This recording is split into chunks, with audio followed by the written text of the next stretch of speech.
All right, guys, we're going to talk about getting ready for springtime fishing, and this is the equivalent of the rut. For the guys that like to whitetail hunt when the turkeys are gobbling and everything else. This is the meat and the potatoes of bass fishing that we all love, and obviously, guys, as we talk about this, it's going to be a different. Uh, it's relative. Obviously, we've got spring coming up in Florida that we just competed in the Bass Pro Tour. A lot of fish were starting to spawn down there. I went out today and just got an incredible show on Pickwick Lake. We got water temperatures in the mid 50s. And some people watching this, so, the water's still pretty hard up there, up north, got some ice and everything. So really it's relative. But as we talk about springtime fishing, I break it down into three phases. I break it down into the pre-spawn, and really pre-spawn to me can be anytime the days start getting longer, which started happening several weeks ago around the 1st of January, actually several months, almost a month ago now. And really, when those days start getting longer, the bass, start making their moves, they start getting shallower. And even though you're going to have cold water temperatures, the bass are really going to start getting active. Today was no different. It just incredible fishing. We've got some floods coming as far as some rain coming tonight. So TVA was really dumping a lot of water on Pickwick Lake today. And it was pretty cool for me. I've never really, as many days as I have fished on that lake, I've never watched them actually set and open floodgates today. And it was pretty cool to watch that when we've had no rain yet. So they're anticipating what was coming. And we're actually watching them, and they're actually sitting there opening. And we're fishing just, any guys familiar with Pickwick, the horseshoe, and just really smoked them today. I just had a blast. One of my favorite things about this time of year is really how the fish are built. The metabolism's low, but they're starting to really eat up, and it's just incredible. A 4 or 5 pounder will weigh 6, 7 pounds. So just some really cool stuff as far as the time of year and really catching the biggest fish that you're going to catch all year long. But in pre-spawn, it's the biggest thing that creates a situation as far as, what you want to look for to me in a lake is water clarity. I can go to the Coosa River right now that is a lot more stained up than the Tennessee River, and you're going to be able to catch them really shallow, even though the water temperatures are still really cold. And a bass is a shallow water creature by nature anyway. But when you start getting a lot of stain in the water, they really have to, they'll go shallower. And then the clearer the water is, they'll go deeper. You can go to, some of the drains in Lake Hartwell right now, or some of the Savannah River chain, and it's a completely different deal. Unless you go way up to Tugaloo or some of those places on Hartwell where the fish get shallow because it's stained up. And but as you start getting into the pre-spawn, the first thing I look at is water temperature. And I like to tell people all the time that water temperature is relative to what it has been. And what I mean by that is, let's just take today as 55 degrees. Okay. The last few days, it has been really warm here in North Alabama. So it warmed up to 55 degrees. And the bass were they were just smashing today. It was just incredible. One of the best shows that we've ever filmed. It was just amazing. But, let's take 2 weeks from now and say that, it's continued to warm up. Of course, we got a cold front coming tomorrow. But let's say it's continued to warm up and the water temperature gets up into the 60s. And then a massive cold front comes through and it's 55 degrees. Well, let's say, you didn't get to go for 2 weeks and you get out and, it's still 55 degrees. I'm going to throw a crankbait again. That's what I caught them on in 55-degree water 2 weeks ago. Well, it cooling down to 55 really shuts their metabolism down, and it's really going to slow them down as opposed to the water rising to 55 degrees. So that's one of the main things that you want to take into consideration. Current is also the current lakes, like here on the Tennessee River where I live. A lot of people live where there's current, and the bass, especially the largemouth, they just can't stay in that current when the water's cold. So you can take advantage of a lot of things during pre-spawn that you can find bass on the edge of that current and in that slack water, and that's really what you want to look for. Some of the this right here, guys, is an Azuma Square Boss. It's probably the hottest selling Square Boss going right now. It has the the cut-in bill. very durable. But you know, a square bill crankbait, and guys, these weigh over a half ounce. They're heavier than most. Is it going okay? All right. Kim walked in here. I thought maybe I was messing up. No, he told me to look to see if there were questions and things. Oh, okay. All right. So I was going to open that up so you can see it. Yeah, guys, if you have questions, awesome, man. Look at this. It's cool. Yeah, if you have questions, definitely post those, and we'll take a look at those as well. So, awesome. Look at Scott on here. Scott's always a big fan, following everything we do. You know, some of my favorite colors, I was working a show with Edwin 2 weeks ago, and he was talking about this moonbeam color, which is kind of a really a faded color. This kind of a pale chartreuse with a powder blue back that works really good. But square bills are going to work in a pre-spawn situation when you've got a lot of stained water. When you're throwing in and around cover, and that's the time, you know, the situation that's going to work. If the water's a lot clearer on the lake that you're fishing on, then the fish are going to move out deeper. That's in one of the clear water situations, the best lures that you can use in a pre-spawn, especially like right now, that water temperature is 55 degrees, is a jerkbait. You know, a jerkbait is just a phenomenal lure to be able to use when fish are in that pre-spawn situation. Now, as you start getting up into the spawn, let's go through some of our slides here. Let's see. I might have messed something up.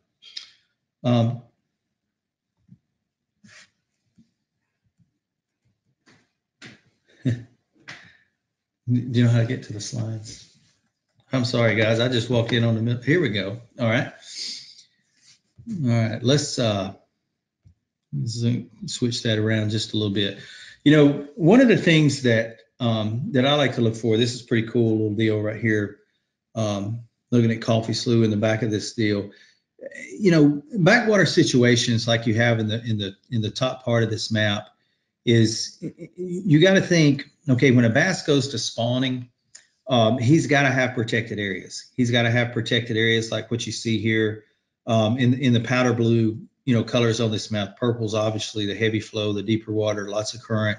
And, you know, when I'm using my Navionics mapping, I'm looking not only for bays, but also what's going to be protected, and thinking about different wind angles. You know, if you take this long creek, this powder blue, the shallow area that runs on the north part of this map that we're looking at here, I'm going to look for those little pockets that's going to be protected from every wind direction as much as possible. And that's where the, you know, the really protected areas that those largemouth are going to spawn. Now, spotted bass and smallmouth are a lot different. You know, when I'm at Lake Martin and I'm looking for, you know, spotted bass, when the water temperature is dead on for them to be spawning, I'm going to run as much clay as I can. They like that clay with the gravel mixed in really good, where a largemouth is going to like that sand. And you can even take topography that's up on the land and really help you. You know, think about what trees grow on a sandy, loamy bottom. Pine trees. You know, so if you pull into a cove and it has a lot of big pines, you can run this at Lake Seminole like no tomorrow. When you're looking and there's a bunch of pine trees, you're talking about a sandy bottom that's going to come on out into the lake. When you've got a bunch of hardwoods, that's probably going to be a lot of clay mixed in, a lot more chert, and in a different type bottom. And then, of course, the smallmouth, they love the pea gravel to spawn on here and in most places on the Tennessee River as well. So another really big deal. You know, one of the things that, and this is looking at Pigweek Lake here, you can see Little Bear Creek flowing in about the mid part there. And you know, I see an area here called Buck Island Chute. I'm very familiar with all of this. And you have to take into consideration also when you're looking into spawn is current flow and the lack thereof. The smallmouth are going to want to get out of the current to spawn, but they're still going to be close to it with a little bit of moderate current. The largemouth are not. They're going to get completely out of the current, back up in the bays and pockets, and that's something very important. Let's look at this roadbed over here on the right side. I love this image right here.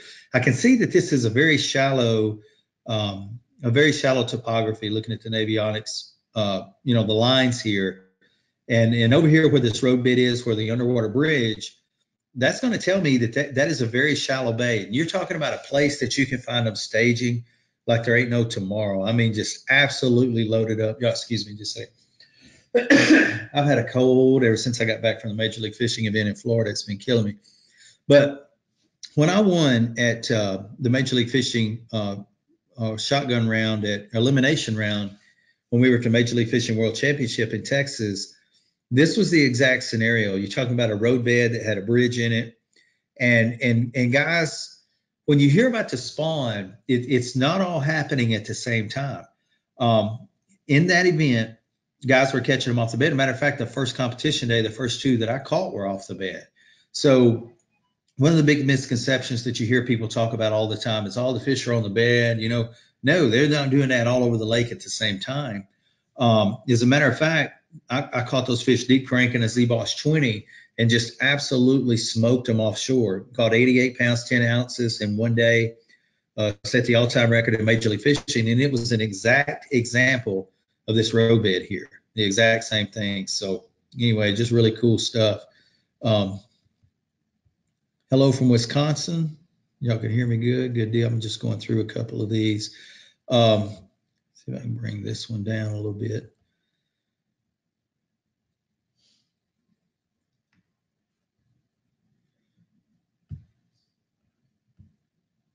All right, I'm only reading one line, but I'm going to hope to. What would you do after a major cove front? Guys, I think the biggest thing on a major cove front, especially in the spring of the year, is also how many days past the front it is. And I'm going to finish up on post-spawn in a minute, but I'm going to answer a few of these questions. I think the biggest thing on a post-frontal deal is how far are you along after the front, and how far along were the bass into the spawn. If it happens like right now when the water temperature has got up to 55 degrees and boom, it shuts down into the 40s, that's a tough scenario. You're really going to have to slow down with jigs and soft plastics and things like that. You're probably not going to get them to be able to chase a reaction bait very well. But if the water temperatures are up into the 70s into the spawn and it jumps down into the 60s, that's still a water temperature that their metabolism is still going to be pretty high. Fronts are a tough deal. Fish not being on channel cold front, we mainly see them in 1 to 2 feet. Hey Kim, can you come here just a second? Scott says, I'm sounding a little better. Hope you're feeling better. Hey, how do I get this? See this one right here? Can I get it pulled down? See how I can only see one line of the questions?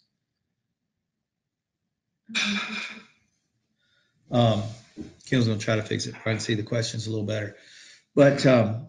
But the spawn, like I said, is really a situation where it's not all happening at one time. And that's a big misconception that you see people have when they're talking about getting out on a lake. And man, you got to really slow down. They're spawning and this and that. But it's definitely, as Kim's trying to fix that. I don't know. It's okay. All right. Let me work on that. Hold on. All right.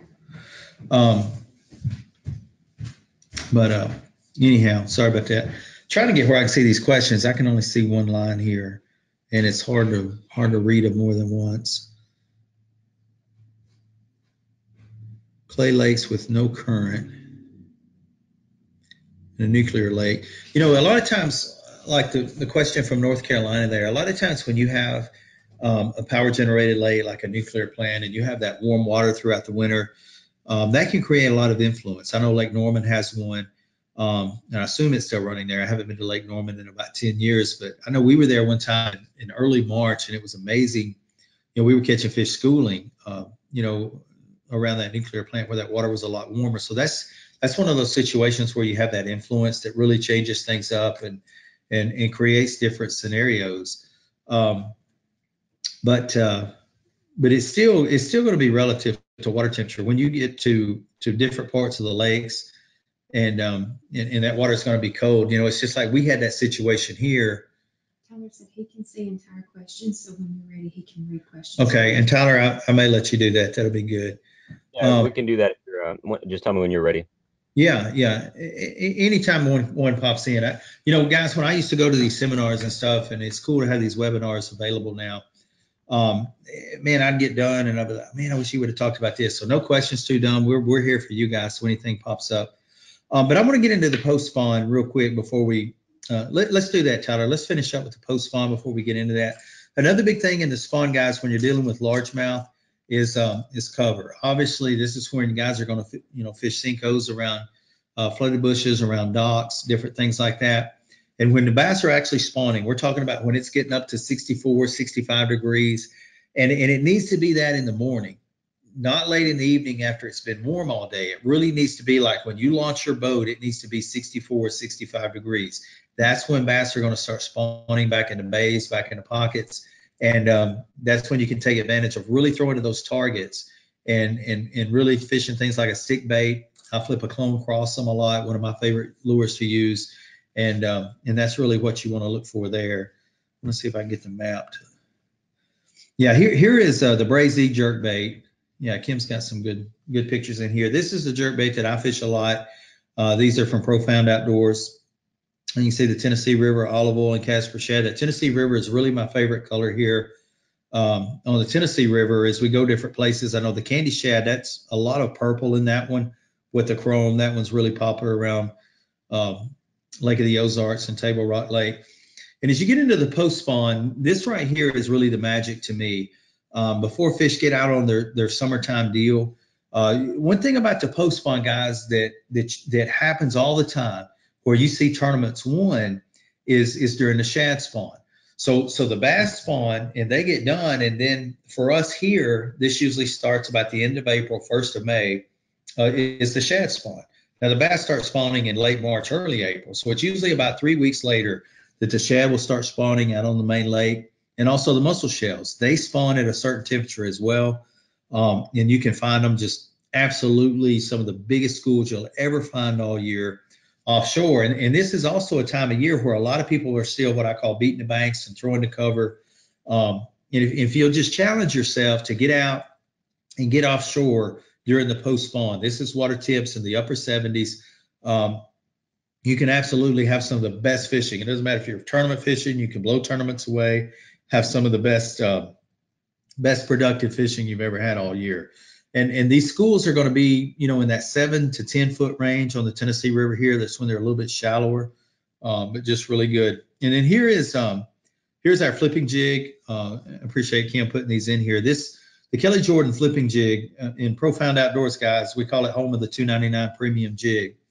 It's amazing. All of our jigs have the crawbars cut in them, big full 55 strand skirts. You can see this Kelly Jordan flipping jig has an encapsulated line tie.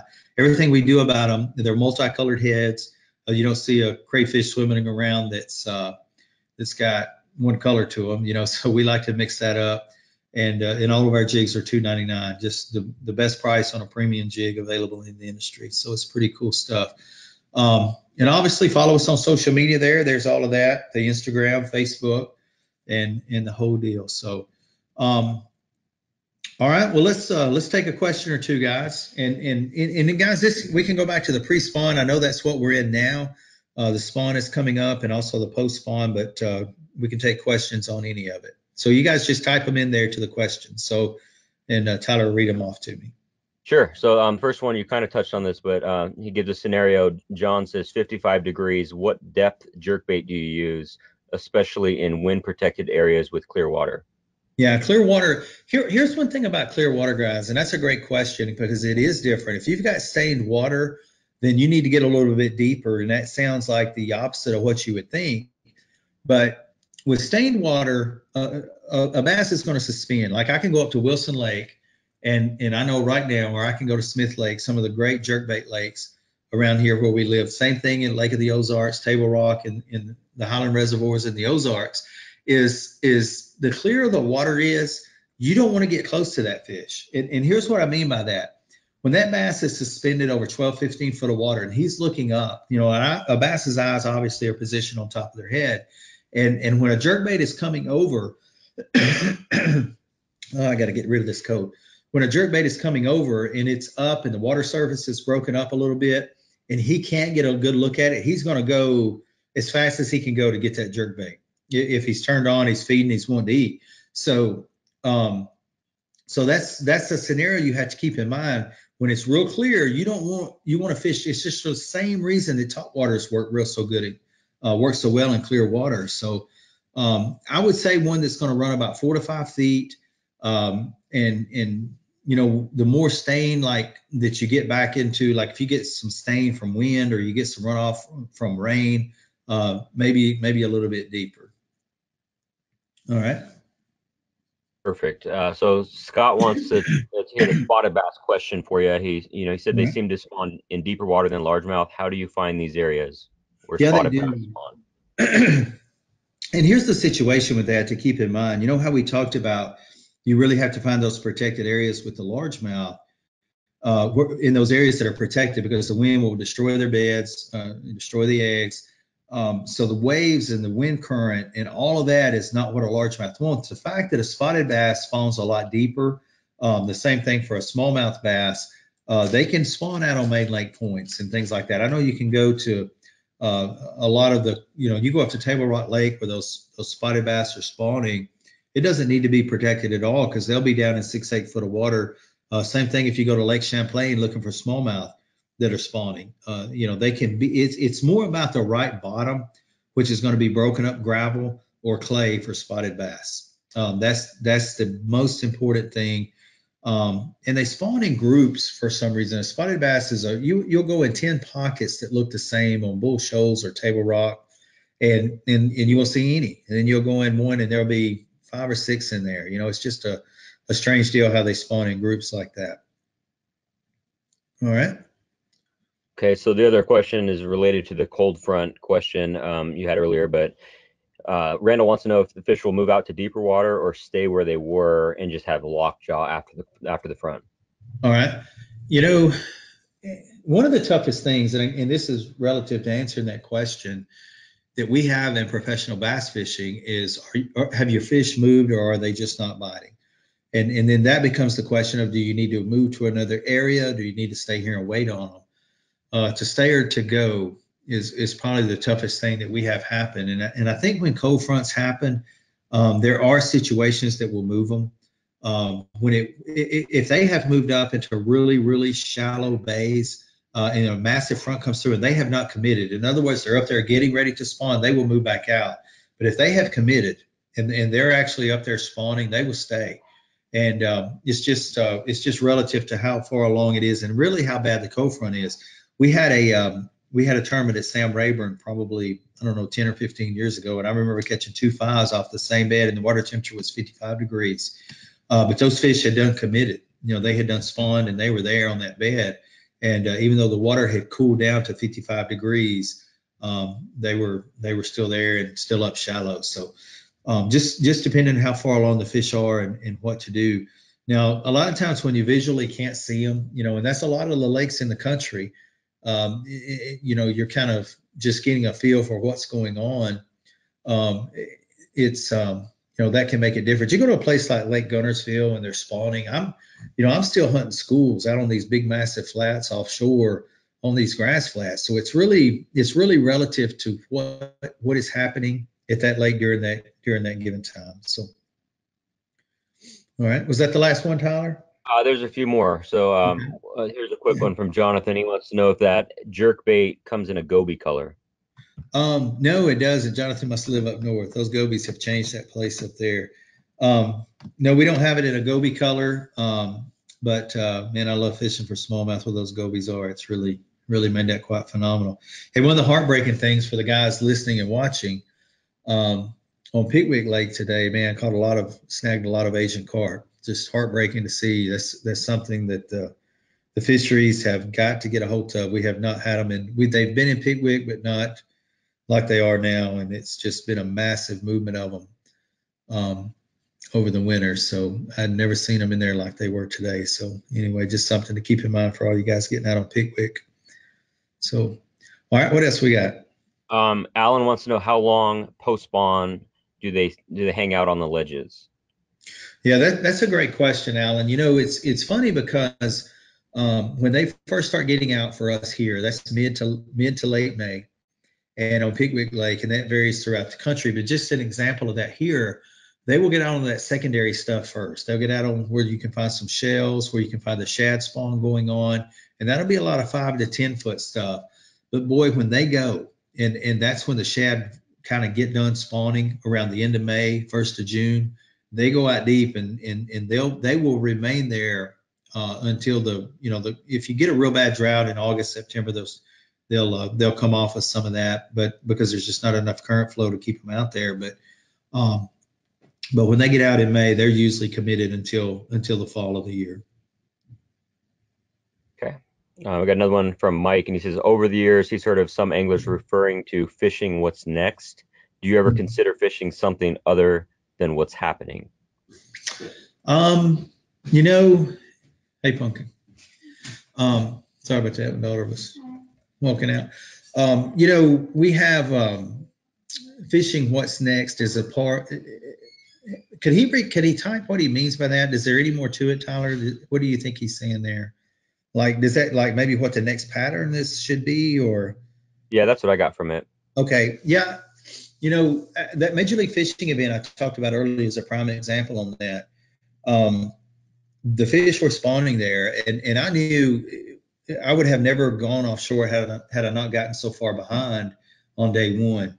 And I knew I had to find pre-spawn or post-spawn fish. And what was cool about that spot where I set the all-time record is there were fish there that had not spawned. They were just filled out, and there were post-spawn fish there that had already had. So that was just a staging offshore area that those fish knew that the shad were there and they could come and go. And I think you see a lot of tournaments won by not doing what's obvious. I think when you get to a lake and everybody's kind of doing the same thing, and you take a gamble and you go do something different. I know when I went at Lake Toho in 2004, nobody else was flipping matted hydrilla in the middle of the lake because so many bass were schooling throughout the lake. You could see them, and everybody was throwing top waters. And I found this one area where I wasn't catching many, but they were just giants. And so I think fishing that style probably gets me in trouble a lot because I try to do what, outthink, maybe reverse psychology, if you want to put it that way.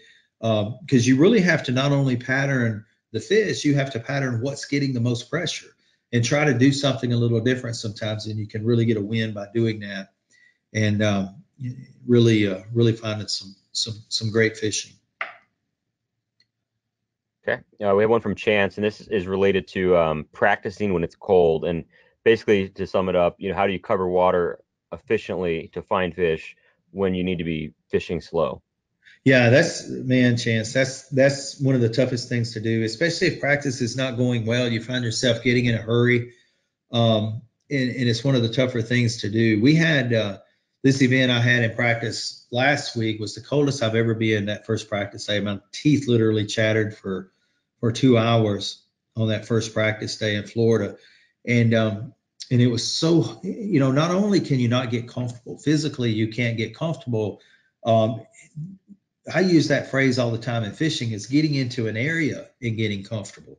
And because the last thing you want to do is go practice and you're out there and you're thinking, man, I'm out here fishing and this just ain't the deal. I need to go try something else. Then you're thinking, okay, this ain't the deal. I need to go try something else. That's what I call not getting comfortable. And that's one of the worst feelings you can have. So I think the biggest thing once you get into an area, fish your strengths. If you like to throw a jerkbait, go find some good jerkbait water.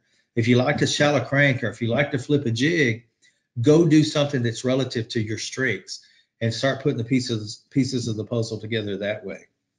But yeah, that would be the biggest thing as far as getting comfortable there. Okay, Tim has a question about Lake Chickamauga. He's going to be there for part of May with his dad for his retirement. What do they think the bass are going to be doing then, and what should we target? What part of May was it? The first week in May. The first week of May. There'll still be some fish spawning on that lake then. It'll probably be mainly a post-spawn deal, a lot of topwater stuff going on. I don't want to talk about it too much. I think that's when we're going there for the Bass Pro Tour. So I know some of my competitors may be watching this, but that would be the biggest advices that I would give. And also, maybe what I would do is really try to find some of those, those offshore shad spawn deals that could be really good as well first thing in the morning. And guys, one thing you have to remember when you hear a pro or somebody teaching and they're talking about the shad spawn, that is something that happens in the daylight hours first thing in the morning. I mean, like very early. So if you're going to practice that pattern, definitely when you're on Chickamauga, don't sleep in. Get out early, and that's when you're going to find those schools of fish. Because it usually lasts for about 2 hours and then it's done. Okay. We got one more from Ernest, and he says, do you target coves or pockets with feeder creeks on large impoundments like Bugs Island during the pre-spawn? Let me tell you why that's like a brilliant question. That is like, because when you hear people talk about pre-spawn and where bass are getting ready to move to spawn, I like to target areas where those staging points and secondary points lead back into a pocket that does not have flow. So a lot of people will hear somebody say, well, man, Tim said go to the backs of the pockets where it's protected. You've also got to think about flow that's coming in, because so many times, if you've really like found just an awesome place, and then the lake you're fishing just gets hit with a 2 or 3 inch rain, it's just going to get blowed out. It's going to have current. It's going to have dirty water. It's going to have heavy flow. I think about the back of Bear Creek here where I live on Pickwick Lake, will just get blowed out, to whereas the back of Second Creek, which is straight across the lake from it, does not. So the back of Second Creek has so many more better spawning pockets than the very back of Bear. Now, when you're coming out of Bear, there's a lot of those secondary pockets. So I like pockets better than coves that have runoffs. Now, the catch-22 to that is those runoffs. You will not find a better pre-spawn situation than those runoffs when you get a warm rain. So, like, let's say the water temperature's in the 40s, low 50s, and you get a warm rain like what we're getting here tonight. It's got up to 77 degrees here today where I live, and we're about to have a really warm rain that's about to hit. So I know I could go to Smith Lake tomorrow and go to the back of those pockets, and that runoff is going to be 10 degrees warmer than the rest of the lake. And it's going to create an influence that's going to go in there. But now that's a different deal. That's a pre-spawn fish just going in there to feed on the shad that go there. The spawn is going to be more of protected coves that is not going to have that heavy runoff in it. So I hope that makes sense to you, but that was a real good question. Okay, I got another product question, and they want to know if George wants to know if there's going to be a Z-Boss 8 for the guys fishing shallow in the spring, and then also what type of hooks are you using on those, because they are extremely sticky. Yeah, they are. I actually changed mine out to the Trocar hooks, but these ones that come on the Azuma products are very, very sharp hooks. We had a manufacturer show us these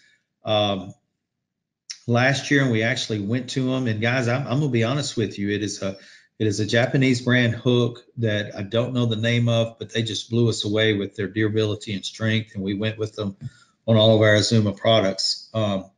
But they're very sharp. I like the Trocars that I put on there. They're a little bit sturdier as far as the tips, and we do have the Z-Boss 8 coming out, and the Z-Boss 6 coming out. We also have a lure that is going to be the same body size of a Z-Boss 20, but it's going to be a big square bill.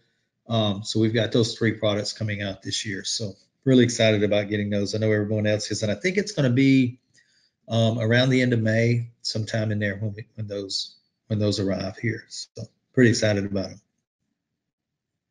Okay. So Scott wants to know, this is a question about researching for lakes. Where do you start? What part of the lake do you look at? Like north side, east side of the lake, possibly where the sun heats up, was protected by the north wind. What do you look for? Yeah, those pockets protected by the north wind is very important in a pre-spawn and spawn situation.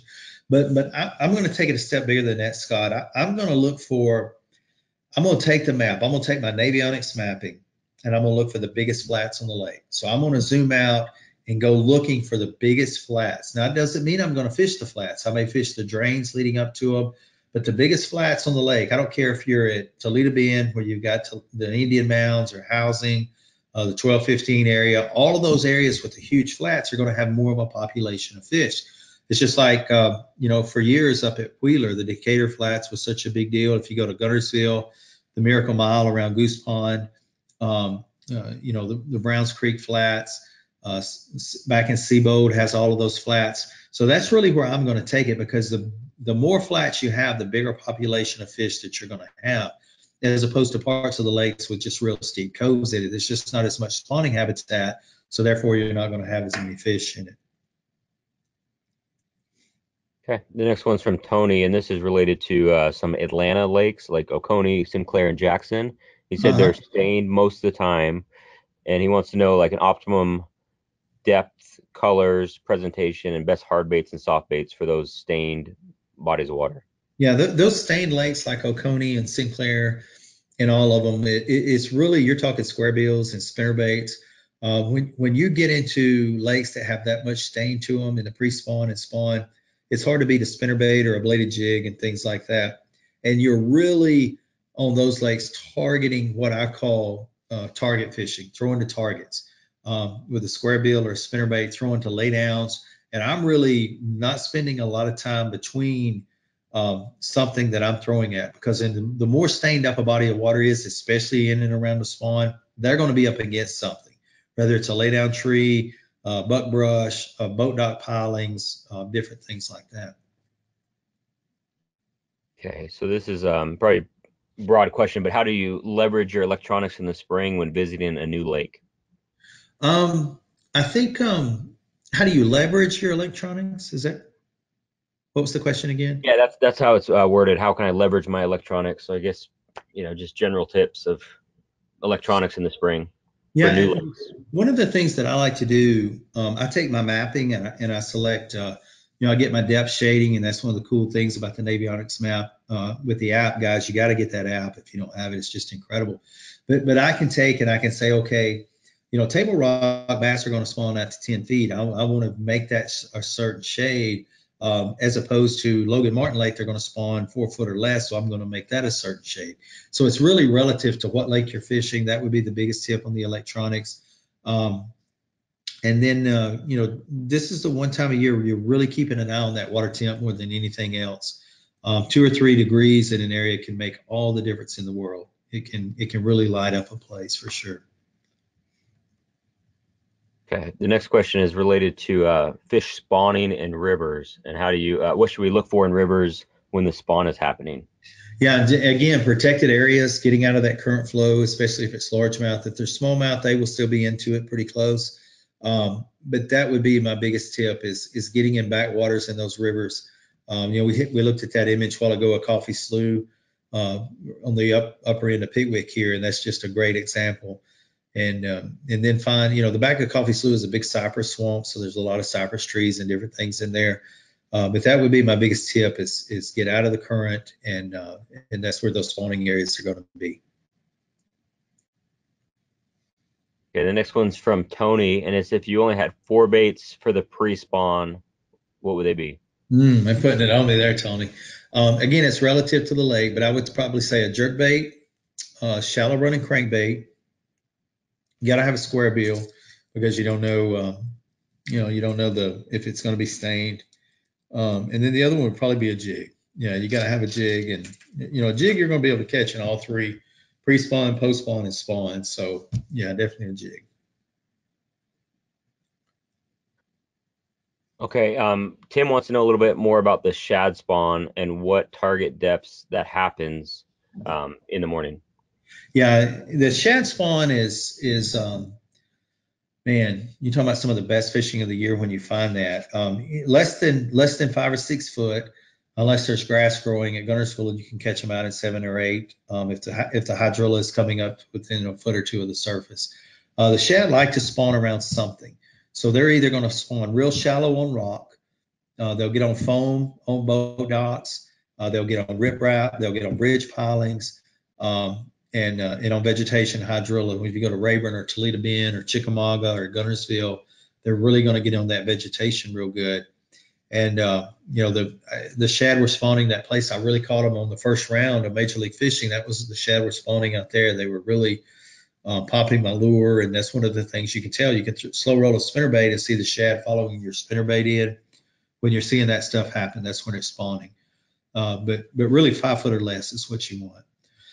Okay, it's a good question from Randall, and he wants to know about the different cadences that you use for jerkbaits. Excuse me, guys. He just wants to know about the different retrieves and cadences for jerkbaits. He said he doesn't really catch many on jerkbaits, and he'd like to use them more. Yeah, I think the cadence is the biggest deal. The amount of time that you pause it. Ever how much you pause in it is probably not enough for the most part during the pre-spawn. I know that's true for me.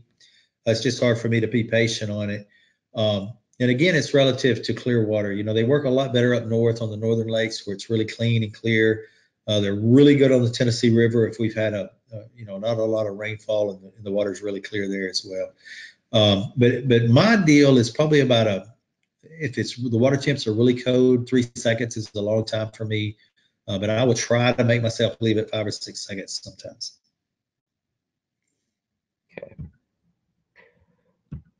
All right, so we have another one from Ernest, and it's during the pre-spawn, targeting protective coves is focusing on private boat ramps a good option? So I guess it's just fishing boat ramps when they're spawning. Yeah, this craziest thing in the Carolinas too, how strong of a pattern that is, and I think it has to do with the rock that's there. But yeah, private boat ramps is one of the strongest things that you'll see in the pre-spawn. And I've seen tournaments where I've just ran that as a pattern all day long looking for them. So it's definitely a great way to catch them. It's something not talked about a lot too, Randall. So that's a good question, but it's definitely a strong pattern in pre-spawn. And I think it has to do with shad spawn as well, with those shad spawning on the ramp, which is just solid rock, solid concrete. Okay, what is your favorite? Oh, voice, guys, this cold has killed me for. I woke up like the last morning on Major League Fishing, and I was like, well, at least it waited until the tournament was over, but it has kicked my butt ever since, no doubt. Okay, all right, so go ahead. What's your favorite bait when they're spawning to catch them on beds? I like when they're spawning, probably a clone crossum. I like something I can put a lightweight on there. I really like that crossum. I've had a lot of success with it. And when they're actually up there on the bed, that's probably my favorite lure. Okay, here's another one. It's a scenario, and this is from Watts Bar. He said the water temperature was 49 degrees, slightly stained, and only had one bite all day. So any suggestions on with those situations? 49 degrees, slightly stained. Yeah, 49, and again, that's on the Tennessee River. That's crazy. That's like 4 lakes up from where I was today. The water temperature was about 4 degrees warmer here. But I think the biggest thing is to remember, get out of the current with the largemouth. If you're fishing for smallmouth, be kind of close to it. But when I say get out of the current with the largemouth in a pre-spawn deal, they're still going to be close to it. They want to be able to get to where the shad can wash in and get in an area that's on the backside of a main lake point or something like that, fishing jerkbaits and shallow running crankbaits.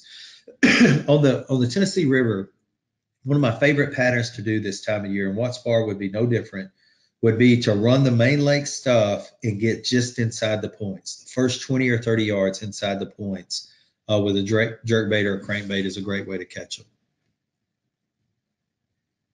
Okay, we got one more. We'll do this. This will be the last one. And Ed has a scenario where he says the lake that he fishes, or the chain of lakes, is heavily pressured, and it's 20-foot visibility. Would you go with smaller baits early spring because of the clarity and pressure? Yeah, no doubt. Or try to draw them up with a jerkbait, one of the two. And again, it's relative. Lake Amistad is that way on the Texas-Mexico border, and it's just, man, you just fish the biggest stuff you can find. It's crazy how every lake is different.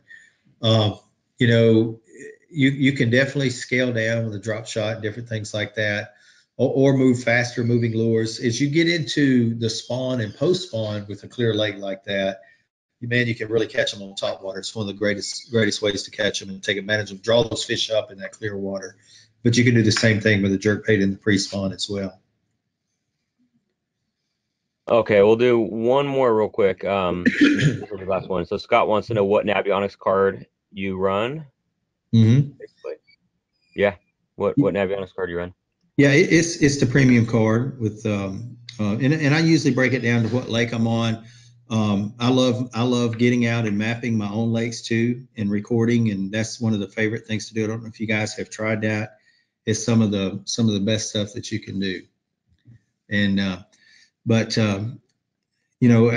to run my mapping. And some of the tips that I like to give folks is some of the different the different ways, guys. Mess with that shaded depth on your units. Really change that up from where you're going.